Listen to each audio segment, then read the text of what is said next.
Pilkada Bima 2024. Tanggung jawab moral, momentum, menjaga dan membangun peradaban Mbojo. Pemilihan kepala daerah maupun pemilihan presiden secara langsung adalah konsekuensi logis dari sistem politik yang menjadi arus utama di berbagai negara yang mengadopsi demokrasi sebagai instrumen sekaligus mekanisme berbangsa dan bernegara.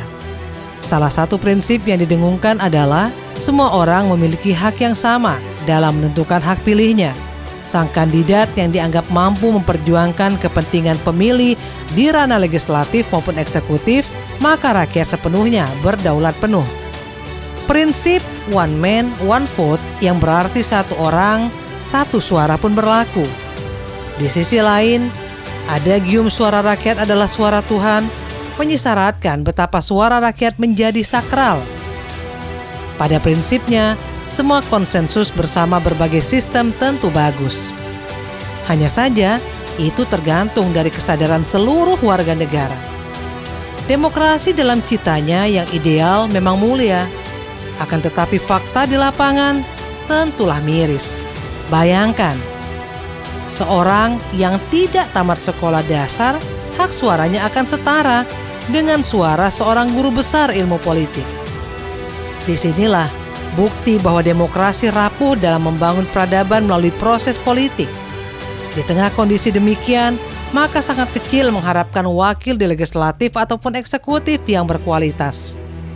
Karena kualitas keterwakilan suara itu tidak fair atau unapple to apple.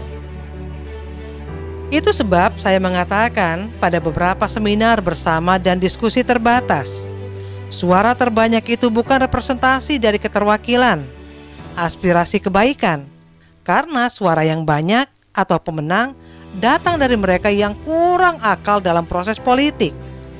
Dengan asumsi, mayoritas pemilih bukan terpapar edukasi yang memadai.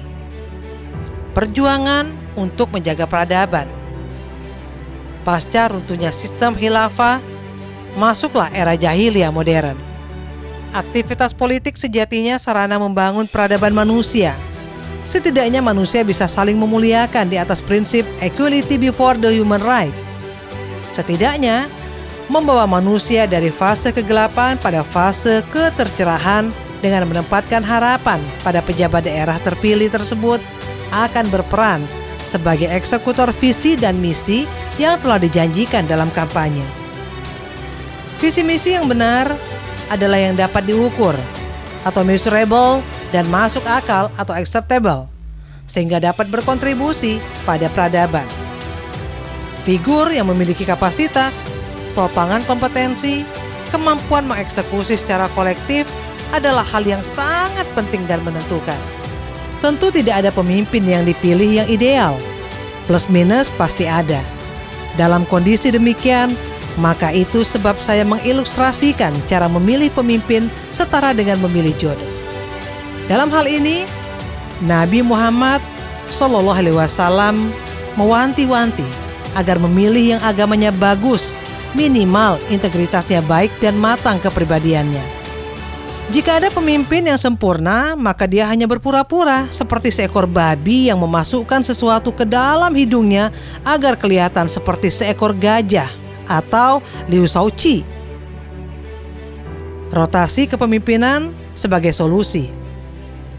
Kondisi Kabupaten Bima tentu membutuhkan kesadaran kolektif atas persoalan penting yang telah hilang, atau seperti degradasi moral yang pudarnya pilar budaya Mbojo, dan hal yang akan diperbuat ke depan melalui pemimpin yang memiliki niat dan kapasitas yang baik.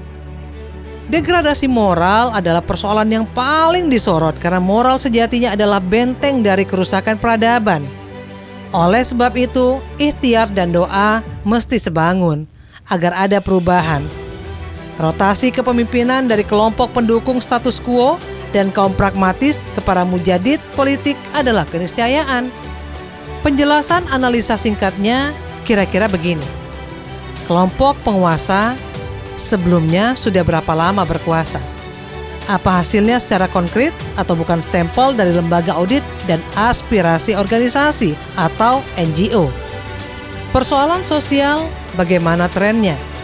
Keluhan petani soal pupuk dan harga bawang, apa solusinya? Kualitas para pejabat yang ditempatkan pada posisi strategis atau seperti para kepala dinas, bagaimana prosesnya? Jika data tersebut masih tetap pada posisi stagnan atau dominan kepentingan elit daripada kebutuhan rakyat, maka sederhananya masyarakatnya atau pemilih dapat dipahami sebagai kelompok masyarakat yang tetap mempertahankan kegagalan. Kelompok yang lain menghendaki perlu ada pembanding terkait capaian itu. Agar ada pembanding, maka memberikan kesempatan kepada figur baru yang visioner adalah cara menjawab keresahan masyarakat soal kondisi sosial, politik, dan ekonomi pembangunan serta hukum dan keamanan di Bima. Dalam bahasa yang ringkas, saya menyebut peradaban. Sebagai penutup, saat ini di Bima mengutip Ibnu Khaldun, jika kita cinta kampung halaman, maka kita harus berani berkata dengan jujur bahwa tanda-tanda alam, pesan-pesan tak terucap lingkungan adalah tanda yang nyata bahwa kita sedang berada pada fase ketiga, yakni fase kehancuran peradaban. Muqaddimah Ibnu Khaldun dalam Syarah 2015. Maka dari itu Pilkada Bima 2024 kita harus memilih yang terbaik di antara pilihan terburuk, agar kita tidak menjadi seperti keledai, masuk pada lubang atau kekuasaan yang sama untuk ketiga kali. Saya ikut menyuarakan perubahan sebagai ikhtiar dan tanggung jawab moral untuk tanah kelahiran.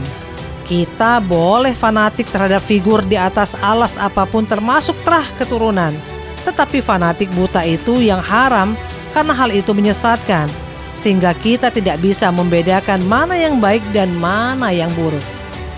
Bertolt Brecht mengatakan, buta yang terburuk adalah buta politik. Orang yang buta politik tak sadar bahwa biaya hidup, harga makanan, harga rumah, harga obat, semuanya bergantung keputusan politik. Sungguh bodoh dia yang tak mengetahui bahwa karena dia yang tak mau tahu politik, akibatnya adalah anak terlantar, perampokan, dan yang terburuk korupsi dan perusahaan raksasa multinasional yang menguras kekayaan negeri.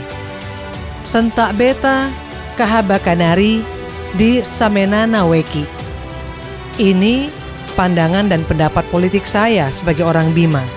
Sekaligus ini cara mengambil tanggung jawab secara moral untuk kampung halaman.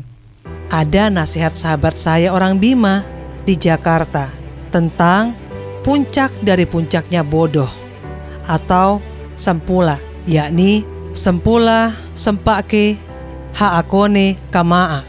Kita seharusnya bisa membedakan mana bara api dan yang mana emas. Itu bagian penting pesan dari salah satu filosofi Mbojo tersebut. Kita sudah seharusnya mengakhiri kebiasaan bernostalgia dengan terah atau keturunan, karena kita akan memilih seorang kepala daerah, bukan memilih seorang raja. Ada yang berbisik pada saya, pasangan nomor 1 lebih siap dan matang secara psikologi spiritual. Bukan kita menolak pasangan nomor 2, tetapi belum waktunya. Nakarapa nomor 1. Dr. Salahuddin Ghaffar, warga Bima di Jakarta.